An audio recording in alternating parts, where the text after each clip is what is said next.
I mean, I don't know exactly like what you're going to be comfortable talking about, but everybody keeps saying that you were the trigger man. Is that accurate? Next question. Can't talk about that. Let's talk about that. Why did he end up getting shot anyway? Like, why? Especially I don't feel like the drugs was part of the situation. I just feel like, I don't know, we was just kids being kids from the hood. Too much movement. That's all, too much movement. Pop Smoke's killer is reportedly back in the headlines after being caught off guard by New York locals. This is the same individual who managed to avoid a life sentence simply because he was a minor at the time of the shooting. For months, he's been moving without any caution, trolling Pop Smoke online, dropping disrespectful comments, and even appearing on podcasts to discuss the case as if he were untouchable. However, according to street sources, that overconfidence recently hit a wall because the streets eventually caught up, and if that wasn't shocking enough, things took an even darker turn when the brother of another shooter involved in the case was discovered dead in a barrel on a beach. The entire situation feels like something out of a movie, but it's currently the main topic of conversation. To give you some context if you aren't familiar with the history, on February 19, 2020, the music industry lost Pop Smoke, one of the most promising young stars to ever emerge from Brooklyn. Pop Smoke was known by some of the biggest names in the business, like Nicki Minaj and 50 Cent. His murder has stunned fans everywhere. Everybody's talking about it. Police say suspects broke into his home and shot him. He was only 20 years old when he was killed during a home invasion in the Hollywood Hills. It was a tragic situation. Pop was on the verge of becoming the next big superstar, and just like that, he was gone. 5 people were eventually arrested in connection with the murder. Most of them were teenagers, literally just kids who thought they were going on a simple mission. However, the person identified as the main shooter was only 15 years old at the time. Because of his age, when he admitted to the killing in juvenile court, he couldn't be sentenced to life. Instead, he was sent to a juvenile facility until the age of 25. That was it. No life sentence, and no real consequences that truly matched the weight of his actions. Fast forward to his release, and this is where the story gets crazy. This kid honestly thought he could just step back into society and move however he pleased. He assumed that because he finished his juvenile time, everything was settled. But New York had other plans for him.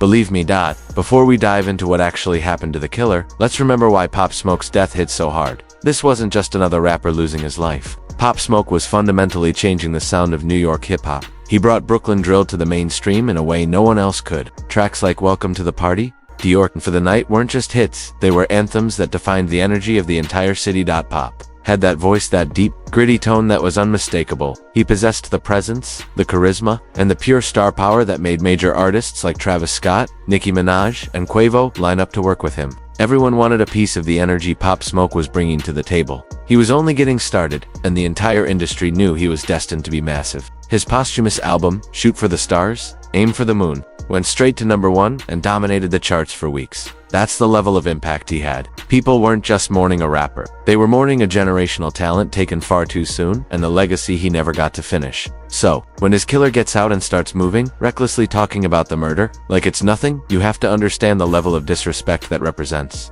This isn't just about one person. It's an insult to an entire city, the culture, and millions of fans who still play Pop's music every single day. Instead of moving in silence, showing remorse, or trying to stay under the radar, this guy decided to go on podcasts to discuss the situation. I'm talking about full-blown interviews, where he's basically reliving the night he took Pop Smoke's life. The way he spoke was incredibly disrespectful. Let me break down some of what he said because this is important.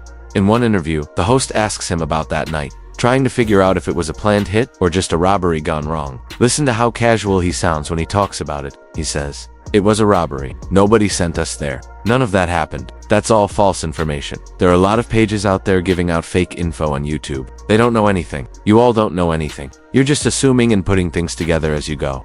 How would you describe what was going on that night? Maybe even just like take us through the day if you want. Well, I'm not finna get into detail about too much, but it was a robbery. Nobody sent us, nobody did none of that. That's all false information. It's a lot of pages that's like giving out false information. YouTube's like the vlog, false. Like they don't know nothing. Y'all don't know nothing y'all talking about. Y'all just assuming and y'all just putting shit together as y'all going around. This guy is talking about the murder of one of New York's most beloved artists, as if he's just discussing what he had for breakfast. There's no emotion and no remorse, just a completely matter-of-fact energy. He's out here trying to correct the narrative like he's some kind of historian rather than the person who pulled the trigger. And it gets even worse. When the interviewer asks him about the YouTube videos and the massive coverage of the case, this kid actually has the nerve to say that the way people bring up the situation and, even when they say rest in peace, is disrespectful. He literally said, "I don't know. I just feel like if that was my boy, and they're posting him and speaking on the situation like that, I feel like you're my OP too." Then like the way they bring up the situation and they be saying like rest in peace, so they be disrespectful themselves. They be like I don't know. I just feel like if that was my boy and they're posting them and speaking on a situation like that, like I feel like you my op too. What's the disrespectful part? Are you catching this? He's actually calling people disrespectful for talking about Pop Smoke's death. The person who took his life is out here claiming other people are being disrespectful. The audacity is unreal, and the total lack of self-awareness is mind-blowing. When the interviewer tries to dig deeper into how they found the address, since there was all that talk about Pop's homie, Mike D, posting a photo outside the house with a gift bag that showed the address in the background, the kid shuts it down. He says, "That part I can't speak on because I don't know how the address was found. I don't know. I'm not going to sit here and lie to anyone." But they be putting it together with like saying that there was, a bag with an address that was posted online. There was a photo of him and his friend where you could see the address in the background. Is a lot of that not true? It's just people putting shit together after the fact? Oh, that part I can't speak about because I don't know how the address got. I don't know that part. So I can't even speak on that. I'm not finna say or lie to nobody. But then he admits to something even more shocking. He says, "I didn't know him at all. I didn't even know who he was. I had probably only seen one picture of him before, and I actually thought he was a model. I remember thinking he's got a good modeling career going for himself." I didn't know of him. I probably seen one picture of him before and I thought he was a model. I was like, well, you got a good modeling career going on. I thought he was just on that route, but then all this happened. I'm like, a model. He really thought Pop Smoke was just a model. He didn't even realize he was one of the biggest rappers in the industry at the time. And then, he actually has the nerve to keep going. He says, "All of this happened, and I'm like, I wake up in the morning, well, I didn't even go to sleep, I'm just like, damn, I'm just lost. Lost. You just took someone's life. And your response is that you feel lost. That's the only remorse he's showing. That's the level of accountability he's willing to take." I wake up in the morning, I don't even wake up, I didn't go to sleep, I'm just like, damn, I'm just lost. But it gets even crazier when you really look at what he said in these interviews. The interviewer asks him point blank, "Were you the trigger man?" And you know how this kid responds. He just says, "Next question." That's not a denial, fam. That's basically a confirmation while he tries to play it safe for the cameras. He can't. Everybody keeps saying that you were the trigger man. Is that accurate? Next question.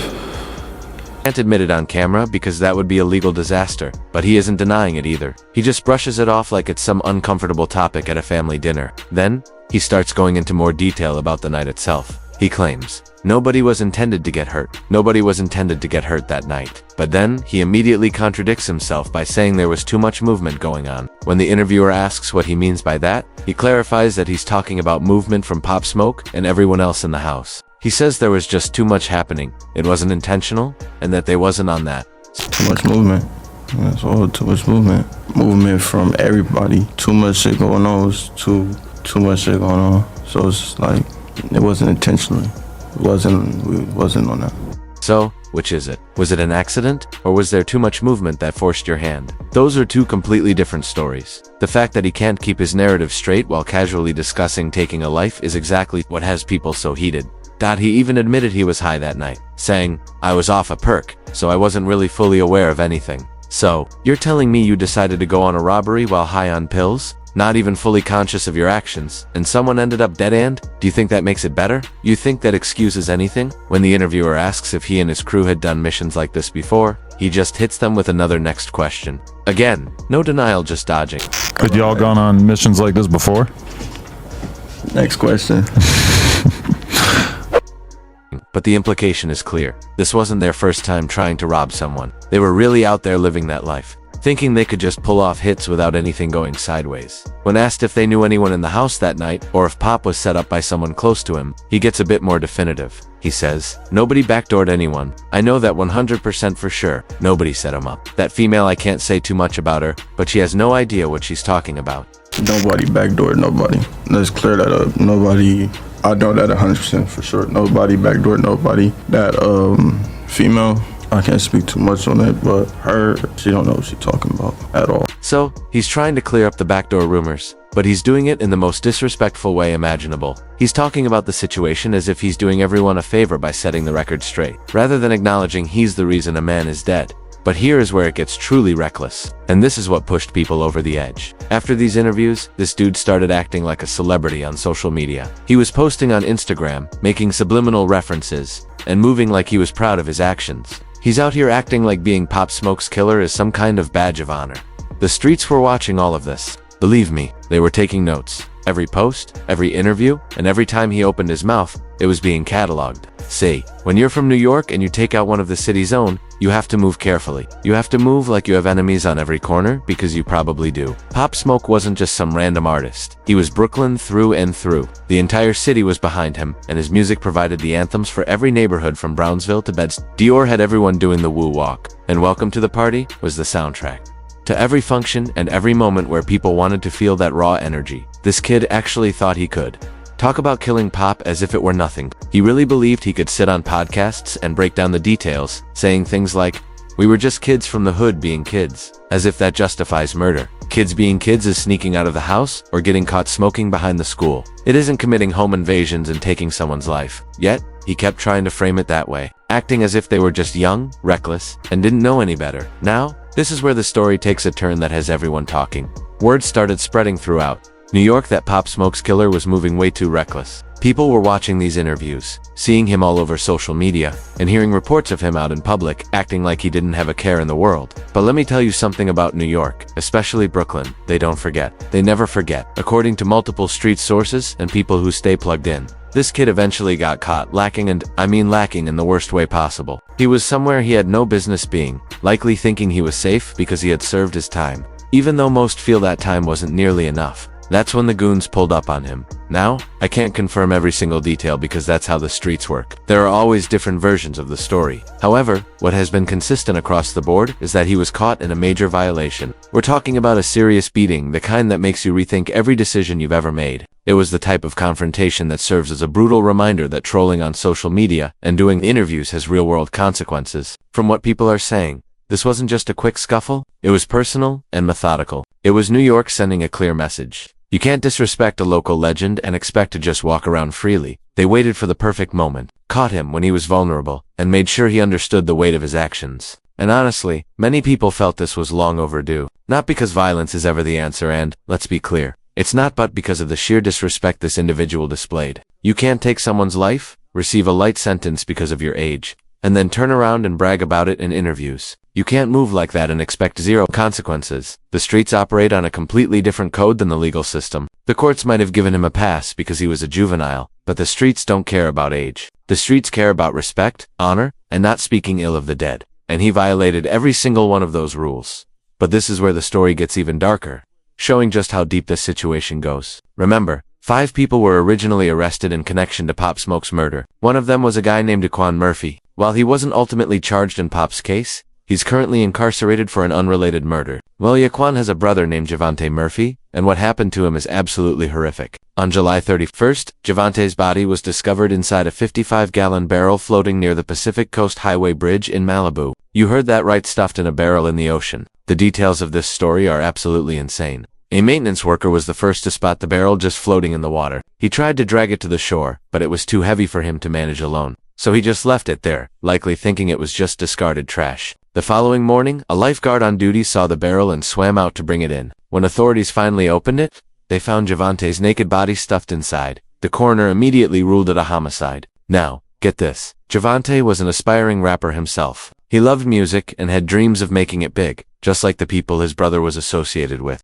He likely grew up on hip-hop, dreaming of a better life, only to end up dead in a barrel in the ocean. It's a tragic example of how the streets actually operate. But here is the truly wild part. According to TMZ and the LA County Sheriff's Department, they are investigating whether Javante's murder was an act of revenge for Pop Smoke. They're looking into whether someone close to Pop, or even just a fan who felt justice wasn't served, decided to take matters into their own hands. Let that sink in for a second. The streets may have taken out someone connected to Pop's murder in the most brutal way imaginable. That's the kind of energy that has been circulating ever since Pop passed away. That's the level of anger and the desperate need for justice that people are feeling. When the person who actually pulled the trigger starts doing podcast tours, talking recklessly on social media, and moving like he's untouchable, did he really think people would just let that slide? Did he think there weren't people out there who felt like the justice system completely failed Pop Smoke and his family? Here's the thing a lot of people don't get, especially if they haven't lived that life. The streets have a code. It isn't written down, but everyone knows it. You don't brag about taking lives. You don't do interviews explaining how you killed someone.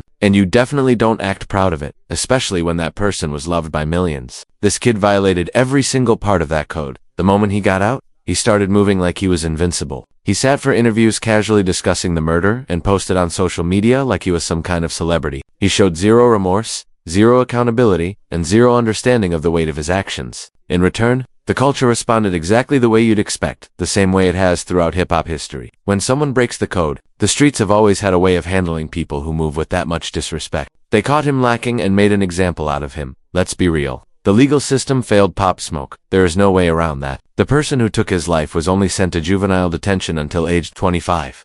That means he'll be back out with his entire life ahead of him. He'll be young enough to start over, build a career, and have a family, all the things Pop Smoke will never get to do. So, for anyone out there who thinks they can commit a terrible act and then brag about it later, let this be a warning. The internet doesn't forget, and neither do the streets. The streets don't forget. Eventually, you're going to have to answer for your actions, one way or another. Pop Smoke's music lives on, and his influence on drill music and hip-hop culture is still felt today. Artists continue to reference him, pay homage, and try to capture that unique energy he brought to every track. But the man himself has gone taken far too soon by people who didn't even understand his value. Rest in peace to Pop Smoke. A true Brooklyn legend, gone way too soon. Rest in peace to Javante Murphy, who got caught up in circumstances beyond his control. To everyone else involved in this tragic situation, I hope there's a lesson learned here, because the culture is watching, the streets are listening, and justice comes in many forms.